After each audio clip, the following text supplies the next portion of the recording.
हम real estate sector की हौसला शिकनी नहीं करना चाहते, लेकिन हम इस शोबे को ऐसी सिमत में लेकर जाना चाहते हैं जहां ये शहरों की तरक्की का इंजन बन सके। हमारी तजावीज़ का मकसद वर्टिकल कंस्ट्रक्शन के कल्चर को फ़रोग़ देना है जो सारी दुनिया में राइज है। इससे गैर तामीर शुदा प्लॉटों में स्पेकुलेशन पर मबनी सरमायाकारी की हौसला शिकनी की जा सके। बिस्मिल्लाहिर्रहमानिर्रहीम, अस्सलाम वालेकुम गाइस। आज हम बात करने जा रहे हैं बजट जो 2022 और 2023 आया है और उसके अंदर रियल एस्टेट के मुतालिक बड़े ही इंपॉर्टेंट फैसले किए गए हैं और मैं चाह रहा हूं कि पहले मैं आपको बजट के बारे में बता दूं और फिर हम सेकंड वीडियो के अंदर उस बजट का जो इम्पैक्ट है वो डिस्कस करेंगे इन डिटेल। सो आपने लाजमी ये दोनों पार्ट देखने हैं। अंदर बड़ा क्लियरली जो है वो पाकिस्तान की गवर्नमेंट ने रियल एस्टेट को टेक्निकली 3 सेक्टर्स में डिवाइड किया है। ठीक है जी। अच्छा, फर्स्ट सेक्टर जो है वो है आपका प्लॉट्स और जो उसको वो कह रहे हैं अनप्रोडक्टिव एसेट्स हैं।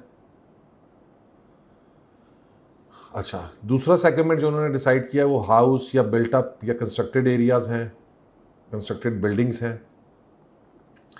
तीसरा उन्होंने बेसिकली अपार्टमेंट्स का या फ्लैट्स का या हाई राइज का नाम लिया है और वो तीसरा सेगमेंट जो है वो अपार्टमेंट्स और हाई राइज है। अच्छा, अगर आप समझना चाहते हैं कि जनाब रियल एस्टेट में आगे जाके कैसे इन्वेस्टमेंट है, कौन से एरियाज़ हैं, तो ये समझना बड़ा ज़रूरी है कि आपको ये पता चले कि गवर्नमेंट ने किया क्या है। तो ये 3 सेगमेंटेशन कर दी है। अब कुछ जो पॉलिसीज़ हैं वो तीनों सेगमेंट्स के ऊपर इम्प्लीमेंट हो रही हैं और कुछ पॉलिसीज़ जो है वो किसी एक सर्टन सेगमेंट के ऊपर उसका ज़्यादा इम्पैक्ट है और दूसरे सेगमेंट के ऊपर उसका इम्पैक्ट इतना ज़्यादा नहीं है। ओवरऑल गवर्नमेंट ने 3 मेजर टैक्सेस के अंदर रिफॉर्म और चेंजेस किए हैं। ठीक है जी, अब उनकी बात कर लेते हैं। वन इज़ उन्होंने विद होल्डिंग टैक्स जो है वो आपका इंक्रीज़ किया है, 2 to 5% पे कर दिया है। 2% फॉर फाइलर और 5% फॉर नॉन फाइलर। इससे पहले ये 1% होता था फाइलर के लिए और 2% होता था नॉन फाइलर के लिए। ये बेसिकली वो विद होल्डिंग टैक्स था कि जब आप कोई प्रॉपर्टी खरीदते थे तो उससे पहले आपको ये एडवांस ट्रांसफ़र फ़ी के साथ विद होल्डिंग टैक्स देना पड़ता था। ये सब वन टाइम फ़ी और मैं ये समझता हूँ कि ये टेक्निकली प्री एमनेस्टी लेवल्स पे गया है काम और मतलब इसका कोई बहुत ज़्यादा इम्पैक्ट नहीं होगा क्योंकि जनरली यही चल रहा था बिफोर द एमनेस्टी केम इन। सो ये एक रेगुलर काम है। आई डोंट थिंक सो कि इसके अंदर बहुत ज़्यादा इफेक्ट पड़ेगा। हाँ, नॉन फाइलर को 5% तक है, वो बेसिक नॉन फाइलर्स के लिए थोड़ी सी कॉस्ट ज़्यादा हो जाएगी। और लेकिन मेरे गुजारिश ये है मेरे पाकिस्तानी भाइयों, अगर टैक्स नहीं देते हो और इतने इतने करोड़ों की प्रॉपर्टियाँ खरीदते हो तो और नॉन फाइलर भी हो तो खुदा का खौफ करो और 5% दे दो टैक्स। कोई नहीं, इस मुल्क के लिए, गरीबों के लिए इस्तेमाल होना है तो पाकिस्तान को अगर हमने बचाना है तो हमें टैक्स देना पड़ेगा। तो ये कोई मेरा नहीं ख्याल कि जी कि इसके ऊपर किसी को कोई बहुत ज़्यादा ऑब्जेक्शंस होने चाहिए और इसके ऊपर जो है वो हमें इसको इशू बनाना चाहिए। आई थिंक ग्लोबली भी जो है 2 to 5% बड़ा एक्सेप्टेबल टैक्स है और ये है भी FBR वैल्यू के ऊपर। और अभी भी आपकी FBR वैल्यूज़ जो हैं वो कम हैं फ्रॉम दो योर क्या कहते हैं अपना एक्चुअल वैल्यूज़। ठीक है, so FBR values are less than actual values.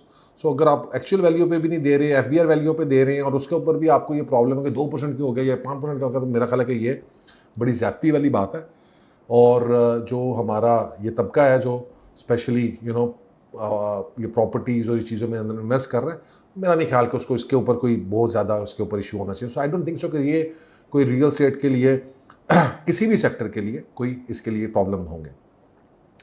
लेकिन जो अगले 2 फैक्टर्स हैं वो थोड़े से जो है वो हमारे लिए थोड़ा सा डिफरेंस क्रिएट करेंगे। For example capital gain tax, इसके अंदर गवर्नमेंट ने एक डिफरेंट तरीके से काम किया है और तीनों सेगमेंट्स के अंदर उसने उसको डिफरेंट तरीके से इम्प्लीमेंट किया। और तीसरा है हमारा डीम रेंटल इनकम, ये एक नई चीज़ है।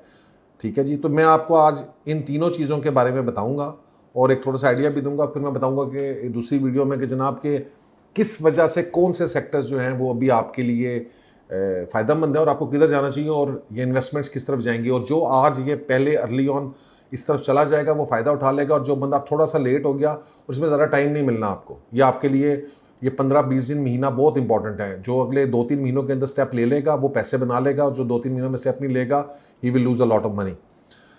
अब बात करते हैं कैपिटल गेन टैक्स की। कैपिटल गेन टैक्स जो था इसके अंदर गवर्नमेंट ने 3 सेक्टर्स बना दिए हैं। पहला बना दिया प्लॉट्स को।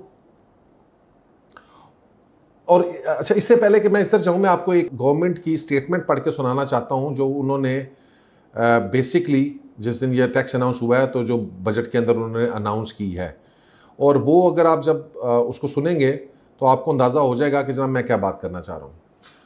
जैसा कि सब जानते हैं कि पाकिस्तान में सरमायाकारी के लिए साजगार माहौल मैसर नहीं, और ना ही टैक्स का मौजूदा निज़ाम एंटरप्रेन्योरशिप की हौसला अफजाई करता है, बल्कि ये नए कारोबार की हौसला शिकनी करता है, जबकि रियल स्टेट में सरमायाकारी की हौसला अफजाई करता है। ये यकीनन एक नाखुशगवार पहलू है और ये माशी तरक्की में रुकावट डालता है। ये रियल स्टेट की कीमतों में मसनूई इजाफे का सबब बनता है, जिससे रहायशी सहूलत मतवस्त तबके और आम आदमी की पहुंच से दूर हो जाती है। इस नॉन प्रोडक्टिव सरमायाकारी से होने वाली रकम एक तरफ महंगाई का सबब बनती है, तो दूसरी तरफ माशरे में बेचैनी का जरिया बनती है। हम रियल एस्टेट सेक्टर की हौसला शिकनी नहीं करना चाहते, लेकिन हम इस शोबे को ऐसी सिमत में लेकर जाना चाहते हैं जहां ये शहरों की तरक्की का इंजन बन सके। हमारी तजावीज़ का मकसद वर्टिकल कंस्ट्रक्शन के कल्चर को फ़रोग़ देना है, जो सारी दुनिया में राइज है। इससे गैर तामीर शुदा प्लॉटों में स्पेकुलेशन पर मबनी सरमायाकारी की हौसला शिकनी की जा सके। ये जो मैंने एक पैराग्राफ पढ़ा है, ये आपको पाकिस्तान की फ्यूचर पॉलिसी की अक्कासी करता है। और यही बात मैं आप लोगों से 6-8 महीने कहता था, तो बहुत सारे लोग कहानी करते थे, तो कप्तान साहब तो पता नहीं अपना चूरन बेच रहे हैं, क्या करें भाई। नहीं, मैं अपना चूरन बेच रहा था, मैं वो बेच रहा था, आपको बता रहा था कि ये होने वाला है, आपकी इकोनॉमी, आपका मुल्क नहीं चल सकता। और अब ये बजट के अंदर, ये मैंने वो स्पीच आपको पढ़ के सुनाई है, ये मेरे ही अल्फाज हैं जो मैं आपसे 6 महीने 8 महीने पहले मैं आप लोगों को ये बताया करता था कि आपकी इकोनॉमी नहीं चल सकती, ये वायबल ही नहीं है कि आप प्लॉट बेचें। लिहाजा अब आपको ये समझ आ जानी चाहिए कि आज नहीं तो कल, कल नहीं तो परसों ये चीज़ें जो हैं ये इम्प्लीमेंट होनी हैं, और अब ये हो गई हैं। लिहाजा इनकी इम्प्लीमेंटेशन को गवर्नमेंट अपनी पॉलिसी से कैसे कंट्रोल करेगी, वो उसने ऐसे किया कि उन्होंने प्लॉट्स के ऊपर 6 साल तक कैपिटल गेन टैक्स लगा दिया। कंस्ट्रक्टेड प्रॉपर्टी जो है उसके ऊपर 4 साल ही रखा है, उसको कुछ चेंज नहीं किया। और जो मज़े की बात है कि जो आपके अपार्टमेंट सेक्टर है या हाई राइज है, उसको कम करके 2 साल कर दिया। बिल्कुल बात ठीक है कि गवर्नमेंट जो है वो आपकी हौसला शिकनी नहीं कर रही, वो सिर्फ आपको एक नई डायरेक्शन देना चाह रही। तो रियल एस्टेट के पीछे कोई भी नहीं पड़ा, ना इससे रियल एस्टेट बर्बाद होगी, बल्कि रियल एस्टेट का जो असल सेक्टर है, जो कंस्ट्रक्शन सेक्टर है, कंस्ट्रक्शन इंडस्ट्री है, गवर्नमेंट उस तरफ जो है वो आपको डायरेक्शन देना चाहती है कि ये प्लॉटों में इन्वेस्ट ना करो, इसका कोई फायदा नहीं है। आप रेंटल प्रॉपर्टीज़ में जाएं, आप हाई राइज में जाएं, आप अपार्टमेंट्स में जाएं, वहाँ पे इन्वेस्ट करें, वहाँ पे आपका सर्कुलेशन बनेगी, यही चीज़ें सारा कुछ होंगी, यही स्पेकुलेशन होंगी, और you can make a lot of money out of their. तो फर्स्ट ईयर के अंदर जो है 15% है, सेकेंड ईयर में 12.5%, यानी second year up to second year आप बेचते हैं। थर्ड ईयर में 10% है, फिर फोर्थ ईयर में जो है वो जाके 7.5% है, फिर फिफ्थ ईयर में जाके 6.5% है, सॉरी, और सिक्स ईयर में जाके 2.5%, और 7वें साल के बाद आपका ये है 0% टैक्स। तो अगर आप प्लॉट लेंगे तो आपको 6 साल तक उसके ऊपर कैपिटल गेन टैक्स देना पड़ेगा। और अगर पहले साल में करेंगे तो टेक्निकली गवर्नमेंट ने ट्रेडिंग एलिमेंट को, जो स्पेकुलेटिव एलिमेंट है, जो सिर्फ टोपियां घूमती थी, ग्रेटर फुल थ्योरी चलती थी, उसको कर्व करने के लिए किया है कि लोग अपना पैसा प्रोडक्टिव एसेट्स की तरफ लगाएं, ना कि आप सिर्फ ट्रेडिंग करके एक की टोपी दूसरे के साथ। एक ही ज़मीन का कतरा जो है वो 50 हाथों में बिक के 1 करोड़ रुपए का था, वो 3 करोड़ पे चला गया। अच्छा, उसके बाद हाउसेज में अगर आप आ जाएं तो हाउसेज के अंदर गवर्नमेंट ने इसको 4 साल पे किया। 4 साल में किस तरीके से किया है कि जनाब इसका फर्स्ट ईयर जो है वो 15% ही रहेगा, दूसरे साल जो है ये 10% पे आ जाएगा, तीसरे साल ये 7.5% पे आ जाएगा, चौथे साल जो है ये 5% पे आ जाएगा, और चौथे साल के बाद जो है ये 0% हो जाएगा। सो इसमें कोई चेंज ऐसा नहीं है। हाँ, कैपिटल गेन टैक्स 10% से ये पहले 10% होता था, उसको 15% कर दिया। एंड आई थिंक ये इस कैपिटल गेन टैक्स को समझना ज़रूरी है। कैपिटल गेन टैक्स सिर्फ और सिर्फ आपके ऊपर तब लगेगा कि अगर आप उसमें से कुछ पैसे बना रहे हैं। If you are not saving money from it, अगर आपको उसको पैसे नहीं बन रहे हैं, आपको प्रॉफिट नहीं मिल रहा है, तो आपके ऊपर कोई कैपिटल गेन नहीं है। तो ये आपकी कमाई के ऊपर है, ये आपकी जो है वो प्लॉट की कीमत के ऊपर नहीं है। तो इस चीज़ को समझना बड़ा ज़रूरी है। तो इसका भी technical impact in that point of view को इतना डिजास्टर्स नहीं है, सिवाय सिर्फ स्पेकुलेटिव ट्रेडर्स के लिए और उन लोगों के लिए ये थोड़ा सा इशू बिल्कुल ज़रूर क्रिएट कर सकता है इस सेंस में। और प्लॉटों में चूंकि 6 साल तक चला गया, टाइम ड्यूरेशन बहुत ज़्यादा, no one wants to wait that time, और कैपिटल गेन थोड़ा ज़्यादा रखा है, तो थोड़ा सा उन्होंने उसको कर्व किया है कि लोग अपनी इन्वेस्टमेंट्स उस तरफ से थोड़ा सा कम करें। जो सबसे अच्छी बात है कि, और जो इसके अंदर सबसे अच्छा फैक्टर है वो ये है कि जी अपार्टमेंट्स में और जनरली हाई राइज के अंदर उन्होंने इसको जो है सिर्फ 2 साल तक रखा है। फर्स्ट ईयर में आपको 15% ही करेगा अगर आप ट्रेडिंग करते हैं, सेकंड ईयर में आपको जो है ये 7.5% पड़ेगा, 24 महीनों के बाद अगर आप बेचते हैं तो ये आपको सिर्फ 0% पड़ेगा। एक और चीज़ बहुत इंपॉर्टेंट है कि जितने भी अपार्टमेंट्स हैं ये ज़्यादातर हैं, ये जनरली 3 साल के इंस्टॉलमेंट प्लान के ऊपर हैं।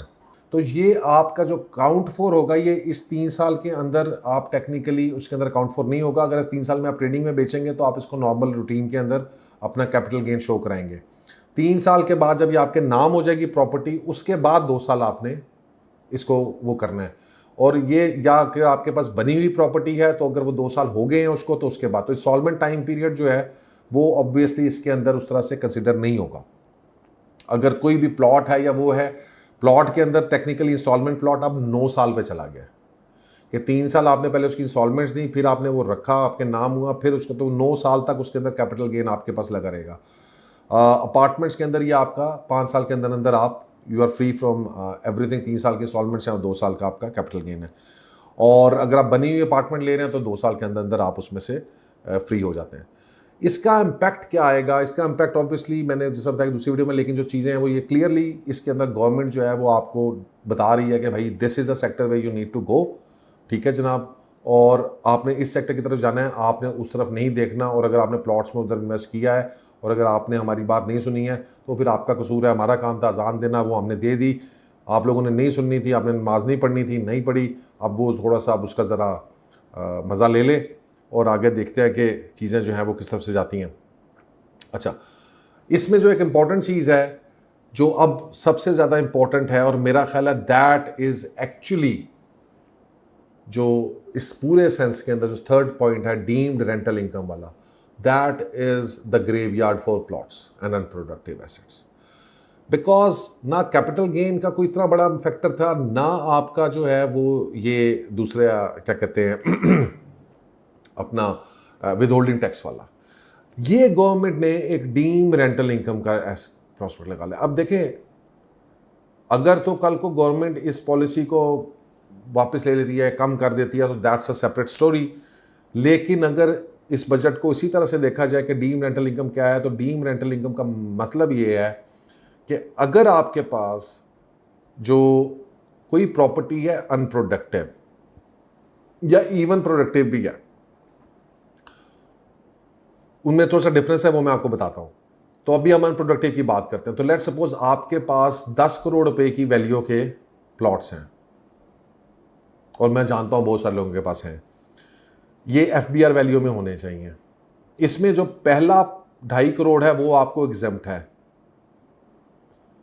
अगला जो 7.5 करोड़ रुपया बचा, ठीक है, इसके ऊपर आपको 1% इसका यानी 7.5 लाख रुपया आपको ईयरली रेंटल टैक्स देना पड़ेगा, जिसको उन्होंने कहा डीम रेंटल टैक्स। यानी हम ये कंसिडर करेंगे कि 7.5 लाख रुपए के ऊपर आपको 5% जो है ईयरली आपको रिटर्न्स आ रहे हैं या आने चाहिए, और उसके ऊपर 1% उसका आप टैक्स देंगे। ठीक है जी। तो ये मोटे तौर पे आप ये लिखेंगे, ये एफबीआर वैल्यू पे कैलकुलेट होगा। तो 7.5 लाख रुपये, यानी अगर आपके पास 10 करोड़ रुपए के प्लॉट हैं तो आपका 2.5 करोड़ रुपया तो उधर बचत होगी, आपको एग्जाम्प्ट हो गया, और 7.5 करोड़ रुपए का जो आपके पास एसेट्स हैं उनके ऊपर आपको 7.5 लाख रुपए हर साल देना पड़ेगा। प्लस अगर आप इसके ऊपर देखें कि जनाब नॉन कमर्शियल पेनल्टी लगती है, नॉन कंस्ट्रक्शन पेनल्टी लगती है, या कोई डेवलपमेंट चार्जेस हैं वो लगा के, तो आपके ऊपर प्लॉटों के ऊपर ये कॉस्ट बहुत ज़्यादा ऊपर चलेगी। 10-15 लाख रुपए हर साल आपको उस प्लॉट को खिलाना पड़ेगा। और यही गवर्नमेंट चाहती है कि आप इन प्लॉटों से बाहर निकल के उसको कहीं को एसेट्स को क्योर करें, और प्लॉट जो है वो लोगों के पास जाए जिन्होंने एंड यूजर्स हैं, उन्होंने जो चीज़ें खरीदनी है। इसके अंदर आपका घर जो है अपना पर्सनल यूज का 1 हाउस जो है वो एग्जम्प्ट है। ठीक है जी। तो उस हाउस के ऊपर ये कैलकुलेट नहीं होगा, ये नॉन प्रोडक्टिव एसेट्स के ऊपर कैलकुलेट होगा। अच्छा, फिर इसके बाद जो है आपकी अगर कोई ऐसी प्रॉपर्टी है जो रेंट के ऊपर भी है, तो बहुत सारे लोग हमारे रेंट की प्रॉपर्टीज होती हैं लेकिन उसका रेंट ही नहीं, मतलब शो नहीं कराते, टैक्स नहीं देते। तो उन्होंने क्या किया जी कि चूंकि वो ऑल्दो वो प्रोडक्टिव एसेट है, तो उसके अंदर वो ये देखेंगे कि जनाब आपकी जो रेंटल इनकम है वो ज्यादा है, कम है या ज्यादा है from this 1% deem tax, deem rank. ठीक है जी। अगर वो इस 1% से कम है तो इन दोनों का जो डिफरेंस है वो आप देंगे एक्स्ट्रा, सिर्फ डिफरेंस। ये नहीं है कि, ये बहुत सारे लोग गलत समझ रहे हैं इस चीज को, ये पॉइंट दोबारा सुन लें कि आपकी जो रेंटल इनकम के ऊपर आप टैक्स दे रहे हैं, अगर वो इस 1% डीम टैक्स से कम है तो इन दोनों के दरमियान, लेट सपोज आपको रेंटल इनकम के ऊपर आप टैक्स दे रहे हैं 50,000 रुपया साल का, और आपका 1% डीम टैक्स के हिसाब से आपका 1,00,000 रुपया बनता है टैक्स, तो आपको ये 50,000 रुपया एक्स्ट्रा देना पड़ेगा। तो 50 + 50,000 हो जाएगा। तो आपको कम से कम ये 1%, मिनिमम 1% टैक्स आपको देना पड़ेगा अपनी FBR वैल्यू का। और ये बहुत ज़्यादा नहीं है, आपकी प्रॉपर्टीज अभी भी कमर्शियल्स आपके 50-60% एक्चुअल वैल्यू से कम है। और अगर आप उसके एग्जांपल लें कि जनाब यहाँ पे एक बहुत अच्छा कमर्शियल जो इसको एक्चुअली ऑन ग्राउंड जो है 35 करोड़ रुपए का है, उसकी FBR वैल्यू 8 से 10 करोड़ रुपए है, तो उसके ऊपर 7.5 लाख रुपया आपका साल का टैक्स बन रहा है। और 7.5 लाख रुपया आई नो कि आप उसे 15 लाख रुपया हर महीने कम से कम रेंट ले रहे हैं, तो उसमें से अगर आपको 7.5 लाख रुपया, भाई तो कमा रहे हैं ना, इस मुल्क में रह रहे हैं, पुलिस को भी गालियां देनी है, सबको हमने बुरा भला भी कहना है, जी सर्विसेज नहीं है, ये नहीं है, टैक्स नहीं देना। अगर आप टैक्स नहीं दे रहे हैं तो फिर आपको डिजर्व नहीं करते, फिर आप नहीं कह सकते कि जनाब मुझे जो है ना सारी फैसिलिटीज़ गवर्नमेंट से चाहिए। तो गवर्नमेंट भी हक बजानी है कि जी हमारे पास नहीं है पैसे। सो मेहरबानी करें कि इसको उस तरह हिसाब से कंस्ट्रक्शन प्रॉपर्टी वाले स्पेशली हजरात, क्योंकि आपको इसलिए फ़र्क नहीं पड़ेगा क्योंकि आपका तो ऑलरेडी वो चीज़ प्रोडक्टिव है और आप उसके ऊपर से जो है वो रेंट ले रहे हैं, तो आपको जेब से कुछ नहीं देना पड़ना, आपने सिर्फ अपना टैक्स देना है रेंटल इनकम वाला। और अगर आप ईमानदारी से अपना 1% वाला रेंटल जो आपका रेंटल टैक्स बनता है वो देते रहे तो आपके ऊपर ये डीम टैक्स एप्लीकेबल नहीं है। फिर इसके ऊपर जो हम एक बनाएंगे कि जी कि हाउ कैन यू बेसिकली इसमें से टैक्स से कैसे बचा जा सकता है। देखिए, टैक्स चोरी करना जुर्म ज़रूर है, टैक्स बचाना जुर्म नहीं है। तो टैक्स बचाने के लिए लीगल फ्रेमवर्क के अंदर जो हम चीज़ें कर सकते हैं वो हम इंशाल्लाह ताला आपसे ज़रूर एक नेक्स्ट वीडियो में डिस्कस करेंगे कि how can we save tax on these things, और कैसे हम इन चीज़ों को रख भी सकते हैं जो रखना चाहते हैं।